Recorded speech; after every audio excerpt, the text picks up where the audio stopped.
मद्यं मांसं क्षौत्रं पंचोदुम्बरफलानि यत्नेन हिंसा विपरतिकामैर्मोक्तव्यानि प्रथममेव।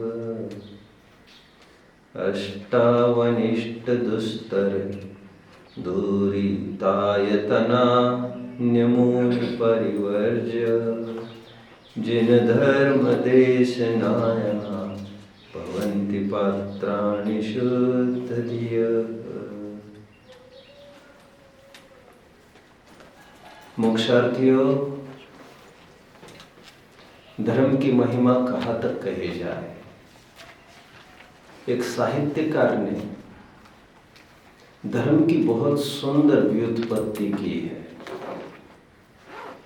तरन्ति महासंसार आर्णवम येन तत् धर्मम। अगेन, तरन्ति संसार महार्णवम येन तत् तीर्थम। तीर्थ की व्युत्पत्ति की है कहो, अथवा धर्म की व्युत्पत्ति की है कहो, बात एक ही है। और नीतिकार साहित्यकार ये कहना चाहते हैं, जिस साधन से संसार रूपी महासागर से तिरा जाए उस साधन को तीर्थ कहते हैं, उस साधन को धर्म कहते हैं। तरन्ति संसार महार्णवम येन तत् तीर्थम येन तत् धर्मम। और इसीलिए नीतिकारों ने तो यहां तक कह दिया, धर्म में वास्तु में धनम, धर्म ही मेरा धन हो वो। हमारे समंत भद्राचार्य देव ने जब रत्नकरण शावकाचार का प्रारंभ किया तो धर्म को परिभाषित करते समय कह रहे हैं, संसार दुखतः सत्वान, संसार में स्थित दुख से भोगने वाले जीवों को यो धरती उत्तमे सुखे, जो उत्तम सुख में धारण करता है उसे धर्म कहते हैं। धर्मम कर्म निवर्णम, धर्म वह है जिसके द्वारा कर्म का अभाव होता है। टोडरमल स्मारक ट्रस्ट का नाम सुना है बच्चों आप लोगों ने? जयपुर में एक बहुत बड़ा संस्थान है, फैक्ट्री है कह सकते हैं, जहां पर कई शास्त्री होते हैं। मैं ज्यादा जानता नहीं हूं, शायद आज भी वहां पर 200-300 विद्यार्थी पढ़ते हैं और 50 साल से चल रहा है। और उसके जनक प्रेरणा स्रोत पूरनचंद गोदिका हुए। पूरनचंद गोदिका बेसिकली श्वेतांबर थे। उनको इस स्मारक में रुचि हुई और उन्होंने पूरा डोनेट किया, स्मारक उन्होंने ही खड़ा किया। जानते हो व्हाट इंस्पायर्ड हिम? एक लाइन पढ़ी उन्होंने, एक लाइन। वो लाइन कौन सी थी? धर्म सकल सुख देन। कौन सा छंद था वो? बिन जाचे बिन चिंत वे धर्म सकल सुख देन। क्या है? जाचे सुर तरु दे सुख, चिंतत चिंता रैन। बिन जाचे बिन चिंत वे धर्म सकल सुख देन। मांगने से, भीख मांगने से, चिंतन करने से, लोक में भीख मांगने से कदाचित कुछ मिलता होगा, लेकिन कल्प वृक्ष ऐसी चीज है जिसके सामने केवल चिंतन करो और सब कुछ मिल जाता है। चिंतामणि रत्न ऐसी चीज है जो चौथे काल में हुआ करती थी, आज लुप्त है। उसके सामने केवल चिंतन करो, मुझे ये चाहिए, मिल जाता है। लेकिन उसके सामने तो चिंतन फिर भी करना पड़ता है। धर्म ऐसा कल्प वृक्ष है, धर्म ऐसा चिंतामणि रत्न है जिसके सामने चिंतन भी नहीं करना पड़ता, अपने आप सब ये विभूतियों की प्राप्ति होती है। धर्म की महिमा कहाँ तक कहे, रोजाना हम बोलते भी है। धर्म करत संसार सुख, धर्म करत निर्वाण, धर्म पंथ साधे विना नर तिर्यंच समान। आखिर क्या है वो धर्म? लेकिन छह ढालाकार कहते हैं, जो भाव मोह तय न्यारे, दृग ज्ञान व्रतादिक सारे, सो धर्म जबे जिय धारे, तब ही सुख अचल निहारे। वो धर्म किसका नाम? रत्नत्रय का नाम। जो भाव मोह तय न्यारे, दृग ज्ञान व्रतादिक सारे, सो धर्म जबे जिय धारे। समदभद्राचार्य भी कहते हैं, श्रद्धानम परमार्थानाम नहीं सदृष्टि ज्ञान वृत्तानि, धर्मम धर्मेश्वरा विदु। धर्म की क्या परिभाषा करते हैं? जो सम्यक दर्शन ज्ञान चारित्र की एकता वाला भाव है, वही धर्म है। भाइयों, इन धर्म का स्वरूप कहने का तात्पर्य मेरा इतना ही है। धर्म दो प्रकार का हुआ करता है। अब ये ज्यादा कहने की जरूरत नहीं है आपको कि जाति अपेक्षा से धर्म तो एक ही प्रकार का होता है। ये हम 4 मंगल पाठ में बखूबी देख चुके हैं। केवली पंडितो धम्मो लोगुत्तमो का स्पष्टीकरण करते समय धर्म को एक वचन कहा गया था, और वो इसीलिए क्योंकि धर्म अनेक नहीं हुआ करते, वितराग रूप ही धर्म हुआ करता है। बट जाति अपेक्षा एक ही प्रकार का धर्म होने पर भी स्तर की अपेक्षा ये 2 प्रकार का कहा गया है जैन धर्म में। जैन शासन में स्तर के अपेक्षा 2 प्रकार के धर्म कहे गए हैं, एक श्रावक धर्म और एक श्रमण धर्म अथवा मुनि धर्म, जिसके अंतर्गत और जो मुनियों के जीवन में पाया जाता है, जैसा धर्म मुनियों के जीवन में पाया जाता है, वैसा ही धर्म श्रावकों के जीवन में एक देश रूप से पाया जाता है। फर्क है क्वांटिटी का, क्वालिटी का फर्क नहीं है। वे होलसेल डीलर है और ये रिटेलर है, लेकिन सेम माल का व्यवसाय दोनों जन करते हैं।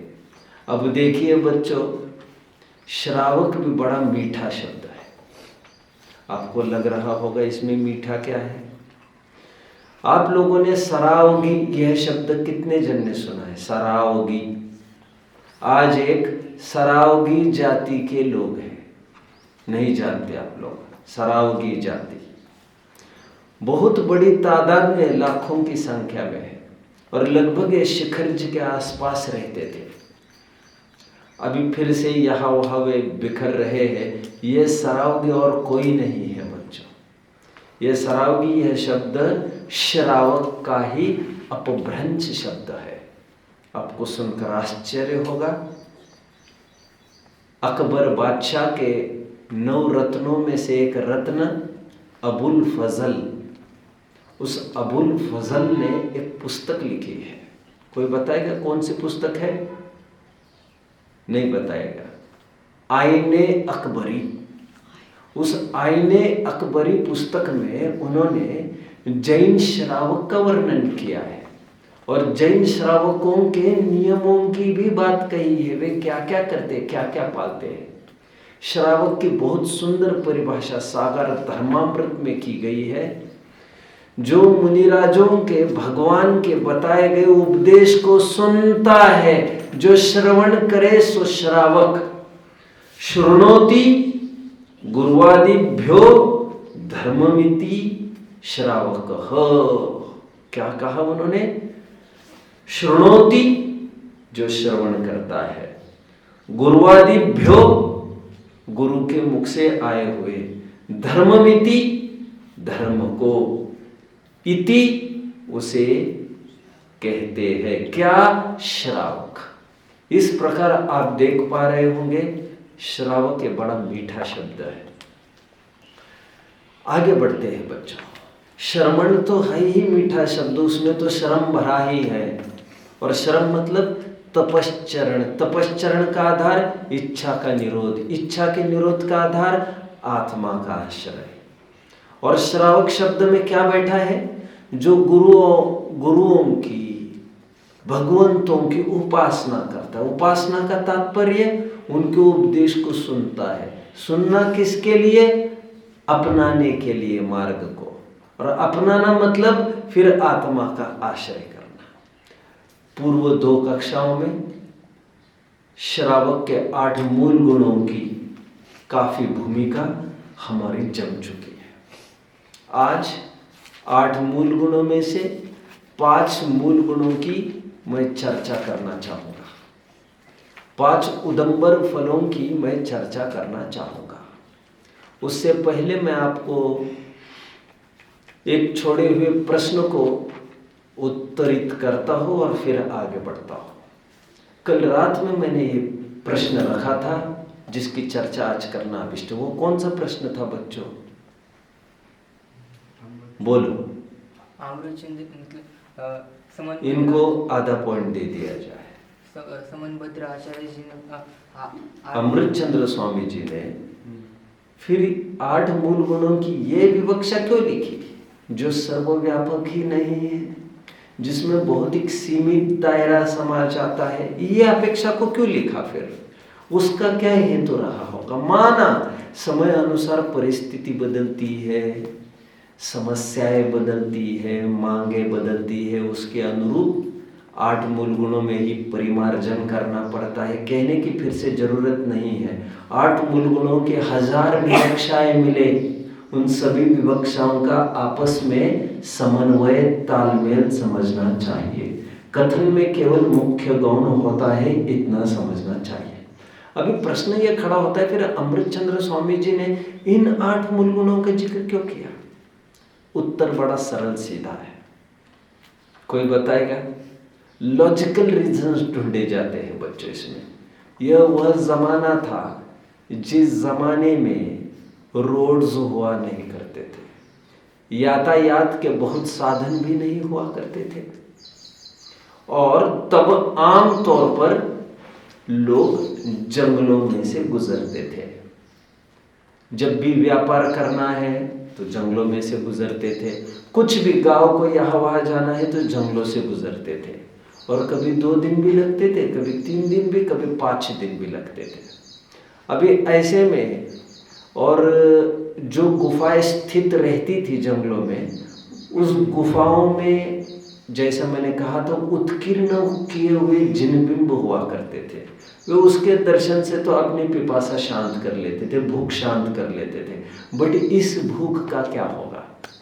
तो काफी जन अपने साथ ले चलते थे, काफी जन क्या सभी ले चलते थे, बट बहुत संभावनाएं हुआ करती थी जंगलों में से गुजरते समय ये पेड़ अधिक रूप में रहा करते थे। और आप जानते हैं आदिनाथ के साथ दीक्षित हुए 4000 मुनि भ्रष्ट हो गए।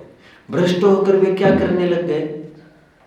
वे जो जंगलों में पेड़ होते थे उन्हीं पेड़ों के फल खाने लग गए, क्योंकि जो दिखता है वही तो खाएगा आदमी शिथिल होने पर। इसीलिए जरूरी लगा कि लोग जंगलों से गुजरते हैं, यहाँ पर पड़ाव के रूप में रुकते भी है, तो ये उदंबर फल खाने का प्रचलन विशेष तौर पर चालू होने लग गया। उस पर रोक लगने के लिए इन उदंबर फलों का उल्लेख किया। वैसे आज हमारे देखने में भी बहुत उदंबर फल नहीं हुआ करते, और उदंबर फल की एक विशेषता हुआ करती है बच्चों, जिससे इनका सेवन महापाप वर्धक बताया जाता है। क्या है इनकी विशेषता? यदि किसी ने देखा होगा, मैंने आंखों से देखा है, यदि गुलर के पेड़ से गुलर का फल नीचे गिर जाए और बहुत बार गिरते ही वे फूट जाते हैं, तो फूटते ही उसमें से बिलबिलाते जीव उछलते दिखते हैं बाहर। ये उसकी खासियत है। मतलब जिसमें चलते फिरते त्रस जीव होते हैं, जो कदाचित आपके नेकेड आइज से भी दिख सकते हैं, माइक्रोस्कोप की बहुत जरूरत नहीं है इनको। वो इस कारण से इन उदंबर फलों को अभक्ष्य बताया गया है। और एक बात बता दो, एक बार सहजता में बच्चों मैं डिक्शनरी खोली, मैंने अमर शब्दकोश, ये डिक्शनरी लौकिक डिक्शनरी की बात कर रहा हूं। उस अमर शब्दकोश में जब मैं देख रहा तो उदुम्बर फल देखा। उदुम्बर, तो वहां पर उदुम्बर का क्या अर्थ लिखा है जानते हो बच्चों? जंतु फल। आपको सुनकर आश्चर्य होगा, मतलब ये कोई जैनियों की ही बात नहीं है। आपको लग रहा होगा ये तो जैनियों में कहा गया है, लेकिन डिक्शनरी तो आम तौर पर हुआ करती है ना, सबके लिए वही हुआ करती है, पूरे समाज देश के लिए। जंतु फल कहते ही उसको देखने की भी जरूरत हमें नहीं लगना चाहिए, और शब्द में ही वो बात बैठी है जिससे हम विरक्त हो जाए, और इसलिए हमें दूर से ही इनका त्याग करना चाहिए। फिर मैं थोड़ा पढ़ता गया बच्चों, तो उदुम्बर का और एक अर्थ मिला मुझे। उसका अर्थ है और एक हेम दुग्धक। हेम दुग्धक क्या होगा? जिस फल में से, हेम मतलब होता है पीला, वैसे हेम मतलब सोना, सोने जैसा मतलब पीला, जिसमें से पीला दूध निकले, सीधा अर्थ ये हो गया। और उदुम्बर फलों में से दूध निकलता है, ये बात सही है। मैं जाते जाते और एक महत्वपूर्ण बात कह दूं बच्चों आपको।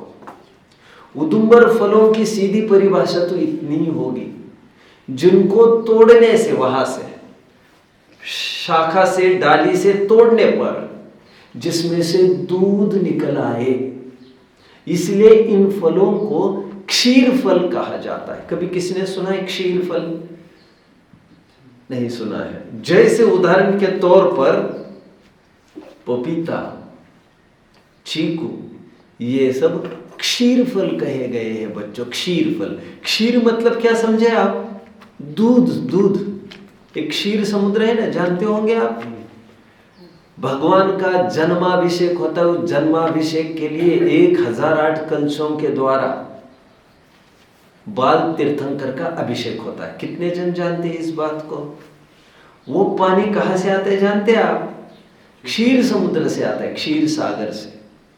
जैसे लवण समुद्र है, कालोददी समुद्र है, ऐसे ये जो समुद्र है, उस समुद्र में वैसे 2.5 द्वीप के बाहर एक समुद्र है क्षीर सागर, जो दूध सरिका ही दिखता है। क्षीर मतलब होता है दूध। अरे छोड़िए इन बातों को, खीर कहते ना, खीर, खीर जो शब्द बना है वो क्षीर से ही बना है।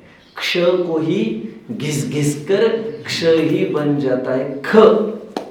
जैसे क्षार को हम कहते हैं खार, खार कुछ नहीं है, क्षार मतलब होता है नमक, सॉल्ट, और वही खार मतलब भी नमक, सॉल्ट के रूप में ही प्रयोग किया जाता है। खैर, मुझे अभी इतना कहना है बच्चों, जितने भी क्षीर फल है वे सब उदुम्बर फल ही कहलाते हैं, जिन फलों को तोड़ने से दूध निकल आए। कच्चे केले टूटे हुए कितने जन ने देखे? मतलब डायरेक्ट जाकर तोड़े हैं किसी ने, अथवा घर पर भी टूटे आए होंगे तो आप लोगों ने देखा होगा, उसमें से जिसे हम कहते हैं चीक जैसा कोई पदार्थ निकलता है जो वेरी स्टिकी होता है। अभी ये स्टिकी तो पदार्थ होता है, बट दैट इज नॉट दूध, और इसीलिए वो भक्ष्य है। दूध जैसा चिकना पदार्थ की बात नहीं चल रही है अभी यहाँ पर, पदार्थ दूध की बात चल रही, दूध। इसलिए ध्यान रखना, जिन फलों को तोड़ने से दूध निकल आए, ऐसे जैसे अभी कुछ कहे, पपीता देखा होगा किसी ने, चीकू देखा होगा यदि किसी ने, तो ये इसी जाति के हैं। ये उदुम्बर में ही आएंगे। कोई अकेले केवल अंजीर की बात थोड़ी चल रही, उमर कटुमर पाकर की बात थोड़ी चल रही है, पीपर गुलर की बात थोड़ी चल रही है। अभी अंजीर कितने जन ने देखा है बच्चों? शाबाश शाबाश शाबाश। अंजीर खाया कितने जन ने है? ठीक है। कितने जन ने नहीं खाए? जरा हाथ ऊपर करिए। अच्छा, ग्रेट ग्रेट ग्रेट। क्यों नहीं खाया है आपने? ने अभक्ष्य जानकर नहीं खाया है कि चलो ठीक, मालूम ही नहीं है, और बढ़िया है, और बढ़िया। ऐसी चीजें घर में आई ही नहीं आज तक। अंजीर होता है वो लगभग इस तरफ काफी फसल होती है उसकी, अपने ही महाराष्ट्र की फसल है ये। उसको आई थिंक उसे फिग कहते हैं क्या, क्या मालूम इंग्लिश में, I don't know, I am not very sure. कोई श्योर है इसमें? फिग कहते हैं, FIG फिग। ठीक है, अभी सुनिए, इस अंजीर में चलते फिरते त्रसजीव हुआ करते हैं, इसलिए वे वर्जित है, इसलिए उदुम्बर फल खाने का निषेध किया जाता है।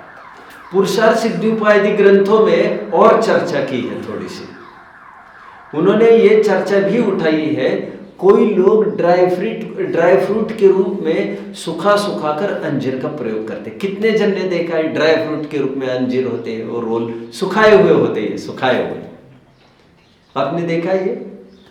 कितने जनों ने, जिन्होंने अंजीर तो नहीं खाया सीधा, लेकिन ये ड्राई फ्रूट के रूप में जो अंजीर आता है वो खाया है, ऐसे कितने जन है? अंजीर तो नहीं खाया आपने, फल, मेरा प्रश्न है जिन्होंने अंजीर फल तो नहीं खाया लेकिन वो ड्राई फ्रूट खाया है किसी ने, ऐसे कितने जन है? ठीक है, तो ड्राई फ्रूट के रूप में आता है ये। और जैसे चूड़िया वो रची जाती है एक आधार से, उसी प्रकार ये भी आधार से इसको मेश किया जाता है, जैसे माला जैसे इसको भी गूंथ कर फिर वो सेल के लिए रखे जाते हैं। तो ग्रंथों में यहाँ तक उल्लेख आया, जो इस डर से कि मुझे त्रस जीवों का घात नहीं करना है, मैं तो सूखे हुए अंजीर खा लूंगा, ऐसा सोचकर जो सूखे हुए उदुम्बर फल को खाते हैं वे भी इस पाप से नहीं बच पाते, क्योंकि उनकी लाशें, उनके कलेवर तो वहां पर है ही। और देखो अभी आपको पता चलेगा, मध्य मांस मधु का त्याग कह रहे थे तो उदुम्बर को कहने की कोई जरूरत थी? आपको लग रहा है? अरे भाई, जब 3 मकर कह रहे मध्य मांस मधु के त्याग की बात कर रहे हैं, उसमें मांस के त्याग की बात तो वैसे ही की जा रही है। अब मांस के त्याग की जब बात की जा रही है तो उसमें उदुम्बर फल समाहित हुए कि नहीं हुए? अपने आप हो गए, लेकिन फिर भी थोड़ी विशेषता लाने के लिए और लोगों में इसका प्रचलन ज्यादा बढ़ गया है खाने का, इसीलिए अमृतचंद्र स्वामी जी ने मांस त्याग के प्रकरण के साथ साथ 5 उदुम्बर के त्याग की भी पुनः चर्चा छेड़ दी, क्योंकि मांस त्याग के अंतर्गत कदाचित लोग इसको समझ नहीं पाए ढंग से, इसीलिए लोगों ने अलग सा मेंशन करना जरूरी समझा, इसलिए उदुम्बर फलों की भी चर्चा कर ली। ये हुई उदुम्बर फल की चर्चा बच्चों, जिसमें मैंने ये कहा इसमें चलते फिरते त्रसजीव साफ दिखाई देते हैं। अभी मैं थोड़ा आगे बढ़ूंगा, मध्य मांस मधु की चर्चा करना चाहूंगा बच्चों। कितने जन तैयार हैं? अभी इस पर और एक थोड़ी सी चर्चा कर लेते हैं। अभी एक प्रश्न और खड़ा होता है, क्या खड़ा होना चाहिए? ऐसा ही एक लॉजिकल क्वेश्चन यहां पर भी खड़ा होना चाहिए। वो कौन सा? मध्य मांस मधु के सेवन के त्याग की चर्चा करना अमृतचंद्र आचार्य देव ने आखिर क्यों जरूरी समझा? 8 मूल गुण की जितनी विवक्षाएं आज उपलब्ध है, वैसे तीनों विवक्षाएं कल देखी थी भाग्य से समंत भद्रा आचार्य देव की विवक्षा में, आशाधर जी की विवक्षा में, और करंट जो हम विवक्षा देख रहे हैं अमृतचंद्र स्वामी की, मतलब आशाधर जी, समंत भद्र और अमृतचंद्र, इन तीनों की विवक्षाओं में मध्य मांस मधु के त्याग की चर्चा कायम है। लेकिन एक प्रश्न खड़ा होता है, ये मांस के त्याग की चर्चा करने की जरूरत क्यों पड़ी? क्या कभी जैनी भी मांस खाते होंगे जिसकी चर्चा की जाए? अब ये भी ऐसा ही एक लॉजिकल क्वेश्चन है। आपको क्या लगता है बच्चों? उदुम्बर फल के त्याग की चर्चा तो इसीलिए की 8 मूल गुणों में, क्योंकि उस जमाने में लोगों का प्रचलन बढ़ गया था खाने का, जंगलों में से गुजरते थे जैसा मैंने अभी कहा, और सहजता में उपलब्ध यही पेड़ होते हैं जंगलों में। आप देखना जंगलों में जो पेड़ होते हैं 10 में से 2-3 पेड़ उदुम्बर फल के ही मिलेंगे आपको। खैर, ये तो लॉजिकल रीजन इसका समझ में आता है, लेकिन मांस त्याग का लॉजिकल रीजन आपको क्या समझ में आता है बच्चों? आप में से कोई कोशिश करेगा? आखिर क्या कारण रहा होगा जिसमें आचार्यों ने जैनियों से अपील की कि मांस का त्याग करना चाहिए? क्या कभी खाते होंगे? ऐसा लग रहा है आपको? क्या ख्याल है आपका? देखिए बच्चों, और कुछ कुछ ऐसा भी विचार करते हैं, जब कोई जैनी खाता ही नहीं है मद्य मांस मधु, तो इसकी क्यों घुटाई की जा रही है? तो इसका उत्तर बड़ा सरल है बच्चों। घुटाई की जा रही है इसलिए तो कोई मद्य मांस मधु का सेवन करने की हिम्मत करता नहीं है। नाम मात्र से ही जैनियों के दिमाग में वो करंट आ जाता है, मांस कहते उसको एकदम एलर्जी होने लगती है, वो नाम भी नहीं सुनना चाहता। उसका कारण ही यह है आचार्य ने इतनी घुटाई की है कि हमारा ब्रेन वॉश हो गया है और अब हम नाम सुनते ही समझ गए हैं इन चीजों को नहीं खाना। तो मैं तो ये कह रहा हूं आज जो हमारा मद्य मांस मधु का त्याग है ये सब श्रेय आचार्यों की लेखनी को ही जाता है। एक बार की बात है बच्चों, लक्ष्मण लौटकर आ गए अपनी कुटिया में। जब लौटकर आ गए जंगल से, धनुष बाण क्षत्रिय है ही वे, धनुष बाण उनके कंधे पर लटका ही था,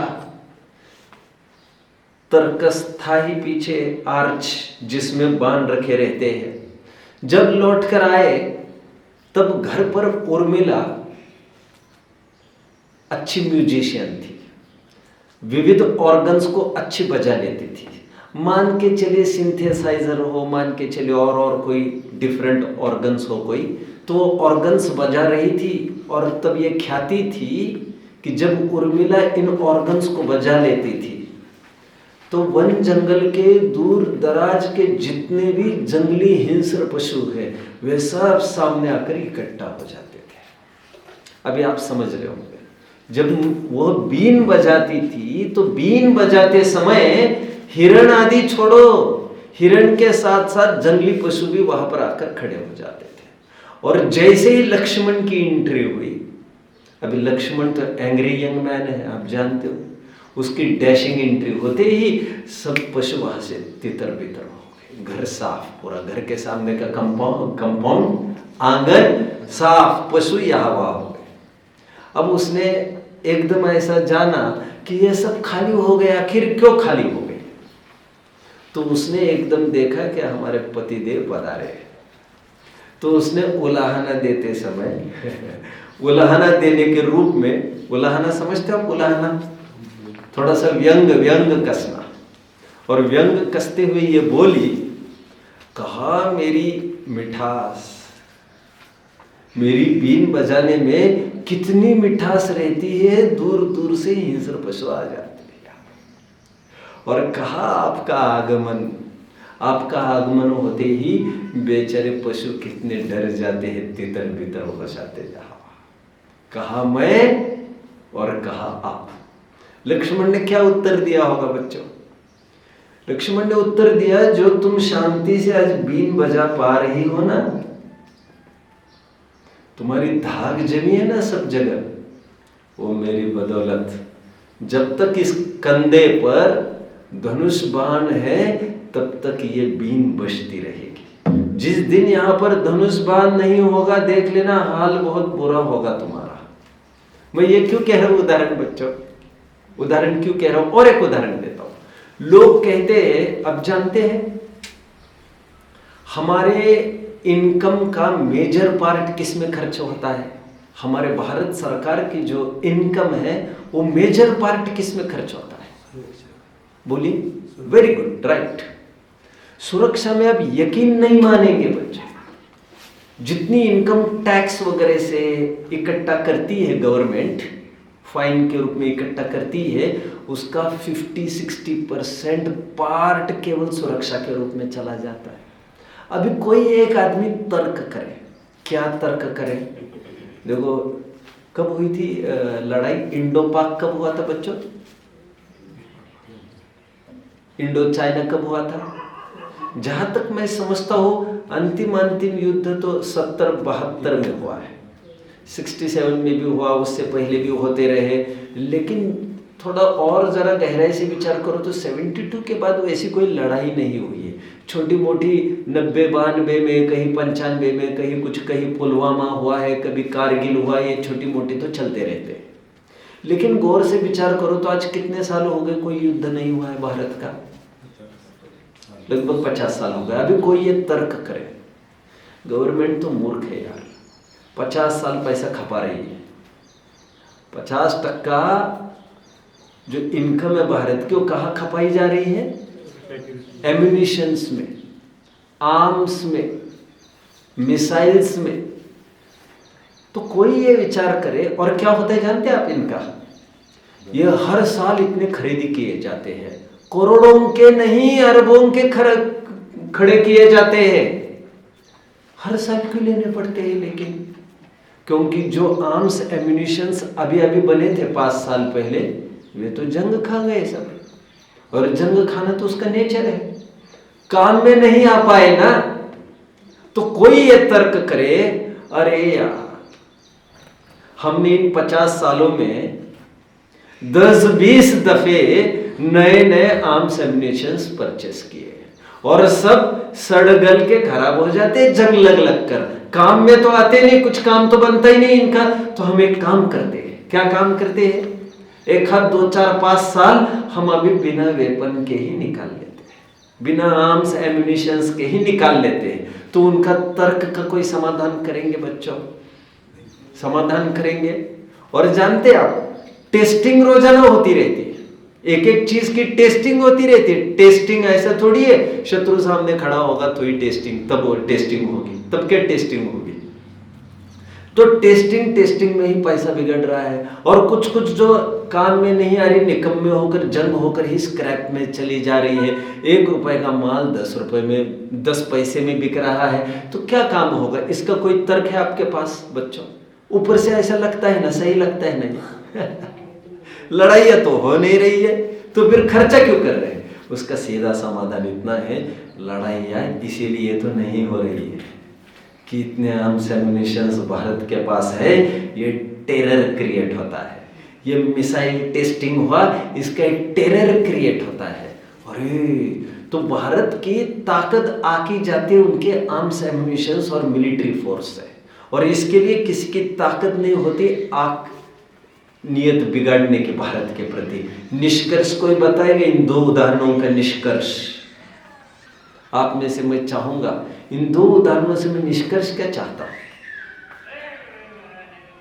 कोई ये बोलो। जब जैनी मांस खाता, शाबाश, इनको 1 पॉइंट दे दिया जाए। शाबाश शाबाश। तर्क कोई ये करे बच्चों, अरे जब जैनी मांस खाते ही नहीं है, जैनियों को मध्य मांस मधु से, अब मधु की थोड़ी देर बाद में सेटल कर लेंगे, जब खाते ही नहीं है तब क्यों कर ये चर्चा उठाई है ये यहाँ पर बीच में? तो कहना चाहता हूं मैं, आपको समझना ये चाहिए, आचार्य समय समय पर इस पर लेखनी लिखते आ रहे हैं, चलाते आ रहे हैं मध्य मांस मधु के त्याग के ऊपर। इसी की बदौलत आज जैनियों को बहुत उपेक्षा इन मध्य मांस मधु की और उनका सेवन करने वालों की। और एक साइकोलॉजिकल रीजन मैं आपके सामने रखता हूं, psychological and logical as well. और कोई लॉजिकल रीजन आपको ख्याल में आता है जिसके पीछे आचार्य ने मांस के त्याग की चर्चा की हो? साहित्यकारों ने खूब लिखा, बकरी खाती पात है ताकि काड़ी खाल। कितने जन समझ रहे मेरी बात को? ठीक है, बहुत बढ़िया। आप तो हाथ उठा रहे हो लेकिन आई एम नॉट श्योर। बकरी खाती पात है ताकि काड़ी खाल, जो नर बकरी खात है ताको कौन हवाल। अभी इसका अर्थ बताओ कोई? अभी तो काफी हाथ ऊपर थे, अभी दूसरी लाइन तो और सरल है। बकरी खाती पात है मतलब क्या है? पत्ती। बकरी बेचारी पत्ती खाती है तो लोग उसकी खाल निकाल देते हैं, साल साल भर पालते हैं, बकरी को अच्छी बेची जाएगी इसलिए। ओ बकरी खाती पात है ताकि काड़ी खाल, और जो नर बकरी खाता है और जो आदमी बकरी खाता है उसका क्या हाल होगा?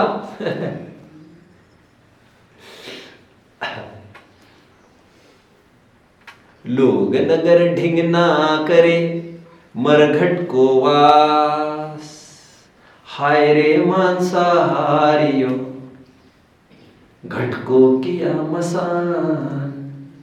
इस अर्थ को भी नहीं समझा। नहीं समझे।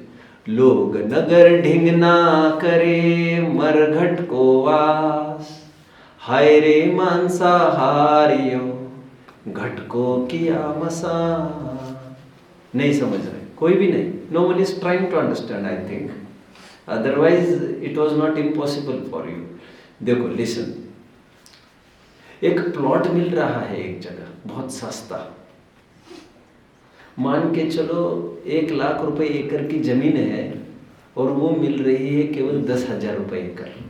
Who is interested in purchasing? Why not, I am interested. But यदि वो जमीन कब्रिस्तान के, शमशान के, ग्रेव यार्ड के पास हो, ग्रेव यार्ड समझते हो बच्चों? ग्रेव यार्ड नहीं समझते? शमशान को ग्रेव यार्ड कहते हैं, ग्रेव कहते हैं डेड बॉडी को, ग्रेव यार्ड। कोई उसके पास में प्लॉट लेने को तैयार है? ये तो बहुत जन चाहते हैं मैं ऐसी जगह घर लूं जहां पर मैं खिड़की खोलूं तो तालाब दिखे, नदी दिखे, झरना दिखे, सरोवर दिखे। होटल ताज जानते हैं आप, क्या खासियत है उसकी?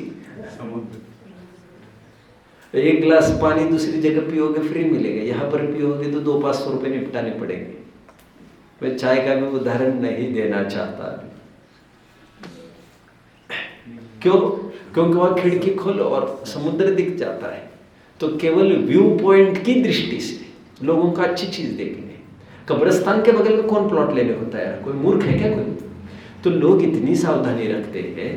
लोग नगर ढिंग, अरे प्लॉट की छोड़िए, नगर से भी बाहर रहते हैं शमशान। किसी के गांव में किसी ने देखा चौराहे पर शमशान हो? नहीं। कहां पर रहते हैं शमशान?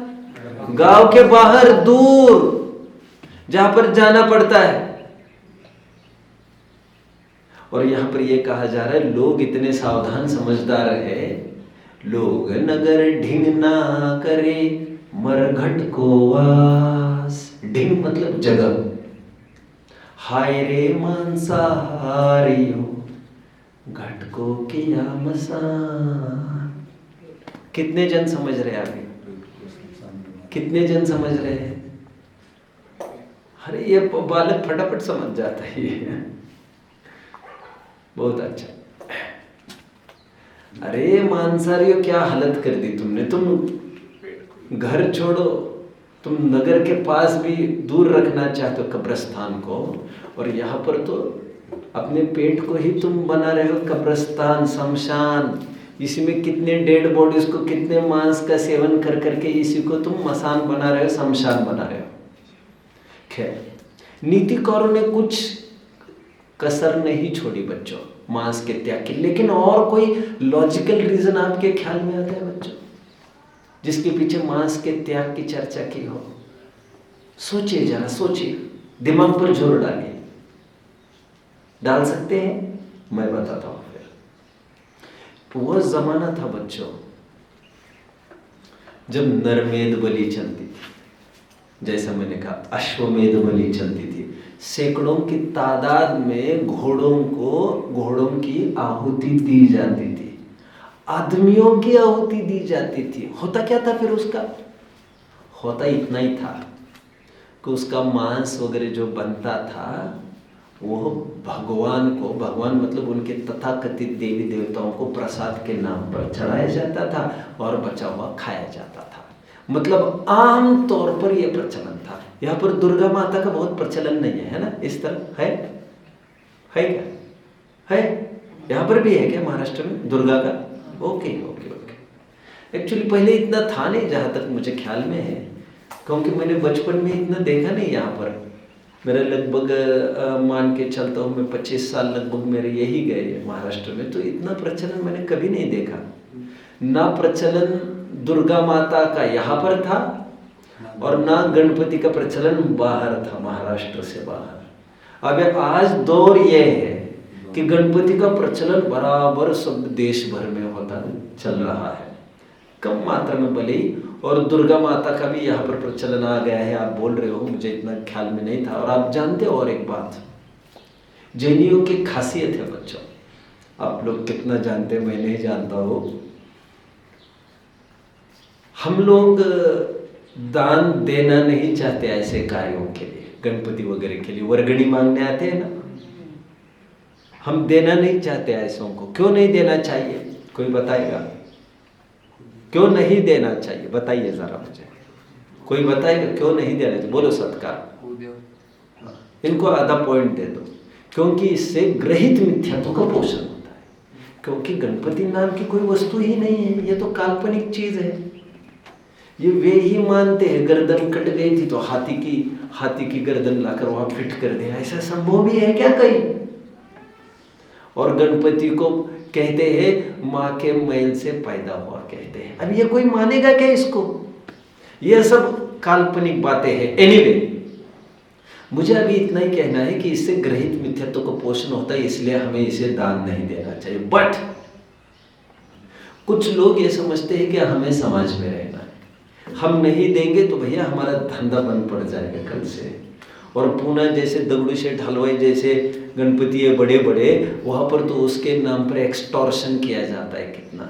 और आप यदि नहीं देंगे उनको 1-2 लाख, उस मान कर चलिए आप दुकान फिर से चला नहीं पाएंगे, वहाँ पर इतनी दादागिरी चलती है। तो मजबूरन काफी जैनी भी क्या कहते हैं उसको, चंदा, दान नहीं कहना चाहिए इसको, चंदा दे देते हैं। वर्गणी कहते हैं ना आप लोग, दे देते गणपति के रूप में। आप में से कितने जन देते हैं घर से? और लगभग जो मोहल्ले गली में रहते होंगे, अब वो तो ये समझते हैं भैया हम तो सामाजिक लोग हैं, हमको सबके बीच में उठना बैठना है। और ये अड़ोस पड़ोसी, एक अड़ोसी हमारा मुसलमान है, एक ब्राह्मण है, एक शूद्र है, ऐसे तो हम सब ठेकड़ों से बना हमारे थैली है हमारे। अब इन्हीं के बीच में उठना बैठना है, आधी रात को यही काम आएंगे। हम कोई जैन सोसाइटी में तो रहते नहीं है, तो आम तौर पर लोग गणपति को दे देते हैं चंदा। बट मैं जानना चाहता हूँ आप में से बच्चों, दुर्गा माता का जो आयोजन होता है वे लोग करते हैं, माता मतलब वे उसे माता कहते तो मैं कह रहा हूँ, अभी गणपति भी वे ही कह रहे तो ही तो मैं कह रहा हूँ। कितने जन इसको चंदा देते हैं दुर्गा को, जरा मुझे देखना है। कोई हाथ ऊपर नहीं है, देते हैं। ओके, किसी को अलग सा ख्याल में है ऐसा कि हमारे घर से गणपति को तो चंदा देते हैं लेकिन दुर्गा को नहीं देते हैं, ऐसा साफ ख्याल में है किसी के? पर्पजली नहीं देता क्या हम इसको तो नहीं देंगे, ऐसा ख्याल में किसी के? तो हाथ ऊपर करिए, आपके घर है। हमारे इधर बैठते हैं दुर्गा माता। अरे वो बात अलग है यार, लेकिन कुछ जैनी ऐसे है जो गणपति को तो फिर भी दे सकते हैं लेकिन दुर्गा को कदापि नहीं, किसी कीमत पर नहीं, और चाहे जैसी दादागिरी हो, चाहे जैसी स्थिति हो। क्योंकि गणपति में तो देंगे तो इतना तो होगा, ठीक है, गृहित मिथ्या तो अपने अपने स्तर का तो सचमुच हो ही रहा है। लेकिन दुर्गा के नाम पर जो चंदा दिया जाता है बच्चों, वो टोटली बलि चढ़ाई जाती है उनके नाम की। क्या कहा? क्योंकि दुर्गा तो उसी से खुश होती है, क्योंकि उसकी जिभ जो लपलपा रही है, हथियार है उसके, वो मांस से ही तृप्त होती है, इसलिए भोग। आप नहीं जानते कि इतनी सब बातें, और ये सब भोग भी चढ़ाया जाता है, मांस का ही भोग चढ़ाया जाता है। मैं थोड़े टाइम पहले इसीलिए कह रहा था बच्चों, नारियल वगैरह भी हमें जो बनाते हैं, फोड़ते हैं, मतलब नारियल जो फोड़ते हैं कार्यक्रमों में, इसका भी हमें सख्ती से निषेध करना चाहिए, क्योंकि वो भी एक प्रकार का मांस का ही, जैसे मैंने कहा था ना आपको, कौन से पाठ में कहा था ये? देव दर्शन में कहा था क्या? किस में कहा था? जीवाजी में कहा था। चलो कहा है, ये बात नक्की है। मैं ये कह रहा था कि अंदर का गरी वो मांस का प्रतीक होता है, जो पानी है वो खून का प्रतीक होता है, लिक्विड एंड सॉलिड। तो वो, और उसको चोटी, आंखें, वैसे का वैसा आकार है उसका, तो वैसा लगता भी है। तो लोग उसमें कल्पना करने लगे, क्योंकि अभी मांस का प्रचलन लगभग खत्म हो गया है। महात्मा गांधी जी ने भी एक बहुत बड़ा उपोषण किया था, आप लोगों ने सुना होगा, कि यहाँ पर यदि बलि चढ़ेगी तो मेरी बलि पहले चढ़ेगी। और उस उपोषण के बाद, क्योंकि वे अहिंसा के पुजारी तो थे ही, कि वो बहुत अवेकनिंग आ गया यहाँ और मांस का प्रचलन खत्म हो गया। खैर, मुझे तो इतना कहना है बच्चों, अभी मांस त्याग की चर्चा जैनियों ने इतनी की, उसका कुछ लॉजिकल साइकोलॉजिकल रीज़न मैं आपके सामने प्रस्तुत कर रहा हूँ। मैं ये कह रहा हूँ क्योंकि जितने भी जैनेतर माने जाते थे श्रद्धा के स्थान, भगवान के स्थान पर उनको लगभग मांस आदि चढ़ाने का प्रचलन था। होम हवन का ज़माना था जिसमें आम तौर पर इस मांस का सेवन, फिर वो मांस का सेवन खाने के लिए किया जाता था भगवान का प्रसाद जानकर। और समस्या ये थी हमारे बीच में, हमारे श्वेतांबर भाई भी एक तरफ से धर्म का घात करने में लगे थे। और श्वेतांबरों ने क्या माना है जानते हैं आप? महावीर भगवान ने समूह शरण में भूख लगी उनको, महावीर भगवान को, अभी देखिए आश्चर्य का पार नहीं है, भगवान को भूख लगती है क्या? क्षुधा नामक दोष का अभाव किया है उन्होंने। पूजन में भी आप जो अर्घ चढ़ाते हो उसमें क्षुधा रोग विनाशनाय की भावना बहा रहे हो आप भी, और उन्हीं के सामने बहा रहे हो जिन्होंने क्षुधा नामक रोग का अभाव किया है। और वे लोग मानते, देखो कितने हास्यास्पद बात है, महावीर को लगी भूख तो उन्होंने गौतम को ये कहा, देखो हालत देखो, गौतम को इशारा किया, गौतम प्लीज कम हियर, समूह शरण के बीच में ये सब हुआ है बच्चों, प्लीज कम हियर। तो और उन्होंने कहा कि भैया मेरे लिए कुछ व्यवस्था करो, और मैं बाहर जा नहीं सकता कहीं, अगर रेस्टोरेंट होटल्स में सब पब्लिक बैठे यहाँ पर, यहीं पर टिफिन कुछ लेके आओ। अभी आप हालत देखो आगे की। और क्या कहा मालूम? गौतम स्टार्टेड पॉन्डरिंग, थिंकिंग, मैं कहाँ से लाऊं इनको लिए।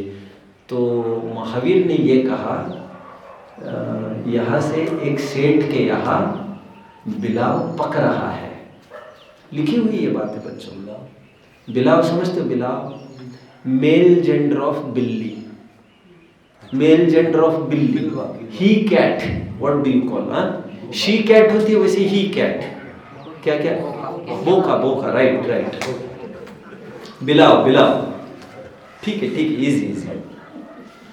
तो यहाँ देखो आश्चर्य का पार नहीं होगा। महावीर ने क्या संकेत किया? उस सेठ के यहाँ, और तो और किसके यहाँ? सेठ के यहाँ। दिमाग खराब हो गया, सेठ मतलब ये भी बनिया ही, सबको लपेटे में ले रहे हैं। इस सेठ के यहाँ बिलाव पक रहा है, वो थोड़ा लेके आओ। ऐसा श्वेतांबरों के यहाँ साफ उल्लेख है बच्चों। श्वेतांबर भी इस बात से ग्रस्त हो रहे थे। आचार्य ने जरूरी लगा कि ये श्वेतांबर होकर भी मांस सेवन का, और भगवान के, और हमारा तो बच्चा भी सेवन करने का नाम नहीं ले सकता। अब जानते परम कृष्ण, सॉरी क्या है वो, रामकृष्ण परमहंस का नाम कितने जन ने सुना है? रामकृष्ण परमहंस, अरे रे रे रे, नहीं सुना। विवेकानंद के श्रद्धा स्थान, जिनको गुरु मानते थे, नहीं देखा आपने फोटो उनकी? अरे यार ये इतना जानना चाहिए यार, हम समाज में रहते हैं, बाहर क्या चल रहा है, फिर उदाहरण देने में भी बड़ा कठिन हो जाता है। उनकी फोटो भी कैसी रहती है, थोड़ी दाढ़ी है उनको, सफ़ेद सफ़ेद है, कृष्णकाय है, अधनंगा बदन है, यहाँ तक नीचे थोड़ा बहुत कुछ पहना है घुटने तक, वो बैठे हैं, वे रामकृष्ण परमहंस, मुझे जितना जैसा ख्याल में आ रहा है, बाल थोड़े बिखरे हैं यहाँ वहाँ। अब साधु संतों के भेष में बच्चों मछली खाना उचित मानते हैं वे लोग, और जैनी का तो बच्चा भी ये सब सोच नहीं सकता। मैं आपको बता रहा हूँ, प्रचलन बता रहा हूँ। जिस समाज में हम रह रहे हैं, हिंदू संस्कृति गई दुर्गा के नाम पर, रामकृष्ण परमहंस, जो रामकृष्ण परमहंस आत्मा के प्राप्ति की बात करते हैं, रामचंद्र जी के प्रसन्न होने की बात करते हैं, 2। अभी श्वेतांबर भी लगे हैं यहाँ से, वे भी भगवान के मांस सेवन की बात कर रहे हैं, 3। बौद्ध हुए हैं बच्चों, बौद्ध। अभी बौद्ध वैसे तो कहलाते तो हमारे छोटे भाई ही है, क्योंकि श्रमण परंपरा के और महावीर के ही संग में, वैसे तीर्थंकरों का तो कोई संग नहीं हुआ करता, लेकिन महावीर के काल का जो मुनि संघ था उसमें ये भी रहे थे, याद आ रहा है ना? और उनके गुरु का नाम पिहिताश्रव, ऐसा मैंने एक दिन बताया था, पूरा यहाँ पर पढ़ के दिखाया था, याद आ रहा है आपको? अभी बौद्धों ने भी क्या माना है देखो, ओ हो, बड़ी तकलीफ होती है बच्चों। आज थाईलैंड में, बैंकॉक में, सिंगापुर में, पटाया में, सीलोन में, बर्मा में, जापान में, तिब्बत में, चाइना आदि जितनी भी कंट्रीज़ है बच्चों, उन कंट्रीज में बौद्ध धर्म बहुत फैला है। उनके पर्टिकुलर धर्मशालाएं होती, किसी ने देखी है ऐसा पर्टिकुलर उनका क्या कहते हैं, what that is particular type,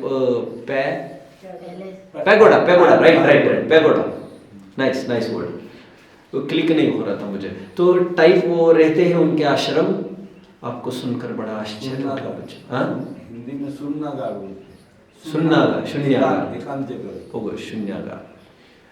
तो आपको आश्चर्य होगा सुनकर बच्चों, उनके आश्रमों में बड़े बड़े लामा रहते। लामा को तो देखा ही होगा आपने, दलाई लामा वगैरह जो लाल ड्रेस में रहते हैं, सब इतने बड़े बड़े होते हैं, लेकिन मांस भक्षण सब जगह चलता है बच्चों। मैं किसी की निंदा आलोचना नहीं कर रहा हूँ, और इक्के दुक्के इसका अपवाद होगा तो ज़रूर हो सकता है और बहुत अच्छा है, लेकिन अभी ईसाइयों की ओर बढ़ लेते हैं थोड़ा सा। बौद्धों की भी बात हो गई, और बौद्ध क्या हेतु देते हैं देखिए। जब गौतम बुद्ध मर गए, समाधि हो जो भी हो गए, निर्वाण हो गया ऐसा भी मानते गौतम बुद्ध को। जब बुद्ध का निर्वाण हो गया तो उसके बाद संघ में दूसरे दिन एक समस्या आकर खड़ी हुई। भिक्षा के लिए एक भिक्खु निकल पड़ा।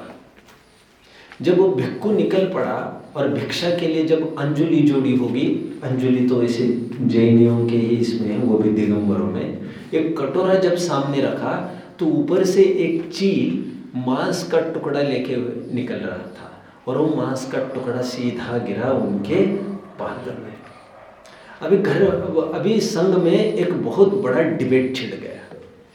वो डिबेट ये छिड़ गया कि हमारे गुरु दो बातें कह गए थे। एक तो ये कह गए थे कि मांस का भक्षण नहीं करना, और साथ में ये भी कह गए थे पात्रे पाड़े पच्चखान जिसे कहते, जो भी पात्र में पड़ेगा उसको खाना, उसमें रुचि अरुचि का विषय खड़ा नहीं करना, ये चाहिए ये नहीं चाहिए नहीं कहना, जो भी पात्र में आए चुपचाप खा लेना।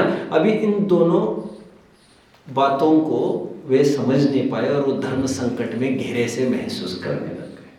तो दोनों में क्या प्रबल माना जाए, तो उन्होंने कहा नहीं, पात्र में जो है उसको शांत मन से खाना चाहिए। और उनके भिक्षु संघ में भी बच्चों फिर मांस से सेवन चालू हो गया। आचार्य ये सब तमाशा देख रहे हैं खड़े खड़े, आचार्य विद्वान सब तमाशा देख रहे क्या क्या चल रहा, what is happening around us. अब नव और एक वैसे ईसाई धर्म लगभग 2000 वर्ष पहले से चालू हुआ ही है। और आप जानते होंगे ईसाई के किसी ने फादर देखे हैं? फादर पोप विंसेंट बिशप नहीं देखे किसी। नन्स देखिए, उनकी नन्स सिस्टर्स टाइप रहती है उनके फादर भी होते हैं। कभी अच्छा चर्च में नहीं जाना बना होगा आपका, ओके। लेकिन फिल्मों में तो देखा ही होगा आप लोगों ने, फिल्मों में चर्च दिखाया है, कन्फेशन बॉक्स है, उस कन्फेशन बॉक्स में फादर खड़े हैं, वो कोई आता है एक्यूज्ड वहाँ पर, और एक्यूज्ड कहता है father I have committed a crime, and तो वो फादर उनको कुछ तसल्ली देते हैं। तो ये जो फादर भी होते हैं ना बच्चों, उनके लिए एक ज़रूरत अनिवार्य शर्त होती है, उनके लिए ब्रह्मचर्य से रहना बहुत ज़रूरी है, अनिवार्य पहली शर्त। लेकिन अभी थोड़े टाइम पहले मैंने ये सुना है, अभी उनमें भी रिनोवेट हो रहे हैं ये नियम, और अभी शादीशुदा भी चलेगा ऐसा कह रहे। मैं उलझना नहीं चाहता, लेकिन इतनी कड़क तपश्चर्या ब्रह्मचर्य के सामने, लेकिन हर एक फादर उनका, हर एक पोप उनका मांस भक्षण करता है बच्चों। इसमें इक्का दुक्का अपवाद होगा तो होगा, लेकिन मैं एक ही बात कहना चाहता हूँ, फिलहाल आचार्य सब ये तमाशा देख रहे हैं आसपास का। धर्म के नाम पर मांस का कितना सेवन किया जा रहा है, मतलब कहा बौद्ध, कहा श्वेतांबर भी, कहा हिंदू भी, कहा ईसाई भी, और इतनी पशु बलियाँ वगैरह दी जाती थी पहले, होम हवन किए जाते थे। उस धुएं से इतनी घुटन हुई तो लेखनी चल पड़ी जिसमें कहना पड़ा भैया मांस का सेवन नहीं करना है। ये लॉजिकल रीज़न है मांस का सेवन न करने का। इतना उपदेश आचार्यों ने आखिर क्यों दिया? और इसीलिए आज भी जैनी अहिंसा परमो धर्म का टैग लगाकर, लिव एंड लेट लिव का टैग लगाकर घूमते हैं, और जैनी तो कभी मांस को छूते भी नहीं। ऐसी जो ख्याति है ये सब श्रेय आचार्यों की लेखनी और वाणी को ही जाता है, जिसमें उन्होंने इतना घुटाई करा कि इतना ब्रेन वॉश कराया कि मांस का सेवन तो जैनी नहीं कर सकता। और बावजूद इसके मैंने ये सुना है, मुझे पता नहीं है एक्चुअली, मुझे एक औरंगाबाद के भाई ने ये बताया 5-6 साल पहले कि औरंगाबाद में एक होटल है जिसमें रात में 11-12 के बाद जो होटल लगभग रात भर खुला रहता है, पूरी भीड़, मैक्सिमम भीड़ जैनियों की होती है। कितनी दर्दनाक बात है ये बच्चों।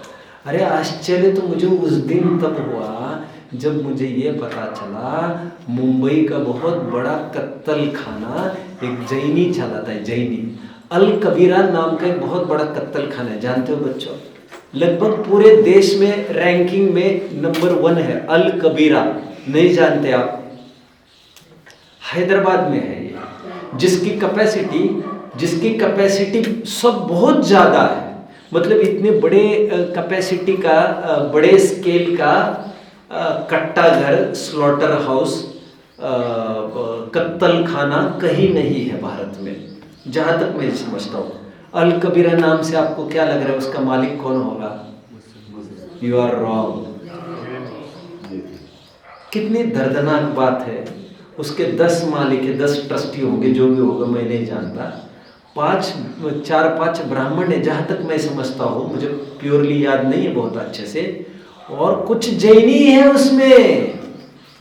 अभी आप बताइए मुझे, आचार्य इतनी लेखनी लिखते जा रहे, वाणी बोलते जा रहे कि मांस का त्याग नहीं करना, और बावजूद इसके जैनियों में ये पनप रहा है। और आप ये पूछ रहे हो आखिर क्या जरूरत पड़ी आचार्यों को मांस के त्याग का इतना उपदेश देने की?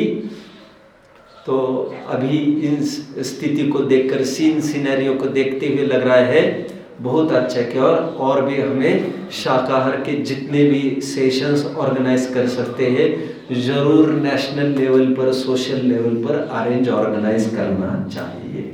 ओम। किसी को कोई डाउट है बच्चों अभी तक के जो हुई बात में? ठीक।